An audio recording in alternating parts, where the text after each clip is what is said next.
PG ಒಳಗೆ ಮದ್ಯಪಾನ ಮಾಡಿದ್ದನ್ನ ಪ್ರಶ್ನಿಸಿದ್ದಕ್ಕೆ ಕೊಲೆ ಮಾಡಲಾಗಿದೆ. ಕಸ್ತೂರಿ ನಗರ ಮುಖ್ಯ ರಸ್ತೆಯಲ್ಲಿರುವ OMBR ಲೇಔಟ್ನಲ್ಲಿ ಈ ಘಟನೆ ನಡೆದಿರುವಂತದ್ದು. ಈ ಕುರಿತಂತೆ ಅಪ್ಡೇಟ್ಸ್ ಲಭ್ಯವಾಗ್ತಾ ಇದೆ. ರಾಮಮೂರ್ತಿ ನಗರ ಪೊಲೀಸ್ ಠಾಣಾ ವ್ಯಾಪ್ತಿಯಲ್ಲಿ ಘಟನೆ ನಡೆದಿರುವಂತದ್ದು. ಪಿಜಿ ಒಳಗೆ ಮದ್ಯಪಾನ ಮಾಡಿದ್ದನ್ನ ಪ್ರಶ್ನಿಸಿದ್ದಕ್ಕೆ ಕೊಲೆ ಮಾಡಲಾಗಿದೆ. ಕಸ್ತೂರಿ ನಗರ ಮುಖ್ಯ ರಸ್ತೆಯಲ್ಲಿರುವ OMBR ಲೇಔಟ್ನಲ್ಲಿ ಈ ಘಟನೆ ನಡೆದಿರುವಂತದ್ದು. ರಾಮಮೂರ್ತಿ ನಗರ ಪೊಲೀಸ್ ಠಾಣಾ ವ್ಯಾಪ್ತಿಯಲ್ಲಿ ಘಟನೆ ನಡೆದಿದೆ. ಲಕ್ಷ್ಮೀ ನರಸಿಂಹ ಪಿಜಿ ಮಾಲೀಕ ಮಾಧವನ್ ಮ್ಯಾಟ್ನಿ ಕೊಲೆಯಾಗಿರುವಂತಹ ವ್ಯಕ್ತಿ ನೋಡಿ. ಪ್ರಕರಣ ಸಂಬಂಧ ಇಬ್ಬರು ಆರೋಪಿಗಳನ್ನ ಪೊಲೀಸರು ವಶಕ್ಕೆ ಪಡೆದಿದ್ದಾರೆ.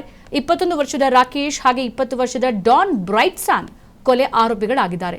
ಪಿಜಿ ಮುಂದೆ ಡ್ರಿಂಕ್ಸ್ ಮಾಡ್ತಾ ಇದ್ದಾಗ ಪಿಜಿ ಮಾಲೀಕ ಪ್ರಶ್ನಿಸ್ತಾನೆ, ಯಾಕೆ ಡ್ರಿಂಕ್ಸ್ ಮಾಡ್ತೀರಾ, ಪಿಜಿ ಮುಂದೆ ಅವೆಲ್ಲ ಪರ್ಮಿಷನ್ ನಿಮಗೆ ಇಲ್ಲ, ಮಾಡಂಗಿಲ್ಲ ಅಂತ ಹೇಳ್ಬಿಟ್ಟು ಈ ವೇಳೆ ಮಾತಿನ ಚಕಮಕಿಯಿಂದ ಬ್ಯಾಟ್ನಿಂದ ಹಲ್ಲೆ ಮಾಡಿ ಕೊಲೆ ಮಾಡಲಾಗಿದೆ. ಸೊ ಗಮನಿಸ್ತಾ ಇದ್ದೀರಾ, ರಾಕೇಶ್ ಕೊಲೆ ಮಾಡಿರುವಂತಹ ಆರೋಪಿ ಪಿಜಿ ಮಾಲೀಕ ಕೇವಲ ಪ್ರಶ್ನೆ ಮಾಡಿರೋದಷ್ಟೇ. ಡ್ರಿಂಕ್ಸ್ ಮಾಡ್ತಾ ಇದ್ರು, ಪಿಜಿ ಮುಂದೆ ಯಾಕೆ ಡ್ರಿಂಕ್ಸ್ ಮಾಡ್ತೀರಾ, ಅವೆಲ್ಲ ಮಾಡಂಗಿಲ್ಲ, ಪಿಜಿ ಮುಂದೆ ಕೆಲವೊಂದು ಕಂಡೀಷನ್ಸ್ಗಳು ಕೂಡ ಇದೆ, ಮಾಡಬೇಡಿ ಅಂತ ಕೇಳಿರೋದಷ್ಟೇ. ಅದಕ್ಕೆ ಇಬ್ರು ಕೂಡ ಕುಡಿದ ಮತ್ತಿನಲ್ಲಿ ಅವರನ್ನ ಬ್ಯಾಟ್ನಿಂದ ಹೊಡೆದು ಕೊಲೆ ಮಾಡಿರುವಂಥದ್ದು. ಸದ್ಯ ರಾಮಮೂರ್ತಿ ನಗರ ಪೊಲೀಸ್ ಠಾಣೆಯಲ್ಲಿ ಕೇಸ್ ದಾಖಲಾಗಿದೆ. ಕೇಸ್ಗೆ ಸಂಬಂಧಪಟ್ಟಂತೆ ಈಗ ಆಲ್ರೆಡಿ ಇಬ್ಬರನ್ನ ಪೊಲೀಸರು ವಶಕ್ಕೂ ಕೂಡ ಪಡೆದಿದ್ದಾರೆ. ವಿಚಾರಣೆ ಕೂಡ ನಡೀತಾ ಇದೆ. ಸೊ ಇದು ಯಾವ ರೀತಿಯ ತನಿಖೆ ಚುರುಕು ಪಡೆದುಕೊಳ್ಳುತ್ತೆ ಏನು ಅನ್ನೋದನ್ನ ನಾವು ಗಮನಿಸಬೇಕಾಗಿದೆ. ಕಸ್ತೂರಿ ನಗರ ಮುಖ್ಯ ರಸ್ತೆಯಲ್ಲಿರುವಂತಹ OMBR ಲೇಔಟ್ನಲ್ಲಿ ಘಟನೆ ನಡೆದಿದೆ. ರಾಮಮೂರ್ತಿ ನಗರ ಪೊಲೀಸ್ ಠಾಣಾ ವ್ಯಾಪ್ತಿಯಲ್ಲಿ ಘಟನೆ ನಡೆದಿರೋದು.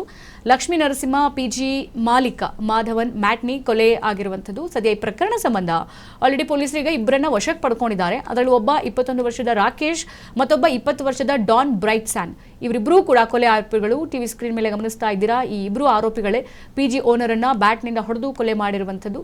ಪಿಜಿ ಮುಂದೆ ಡ್ರಿಂಕ್ಸ್ ಮಾಡಬೇಡಿ ಇಷ್ಟೇ ಅವರು ಪ್ರಶ್ನಿಸಿದ್ದು. ಈ ವೇಳೆ ಕುಡಿದ ಮತ್ತಿನಲ್ಲಿದ್ದಂತಹ ಇಬ್ಬರೂ ಕೂಡ ಬ್ಯಾಟ್ನಿಂದ ಹಲ್ಲೆ ಮಾಡಿ ಕೊಲೆಯನ್ನ ಮಾಡಿದ್ದಾರೆ.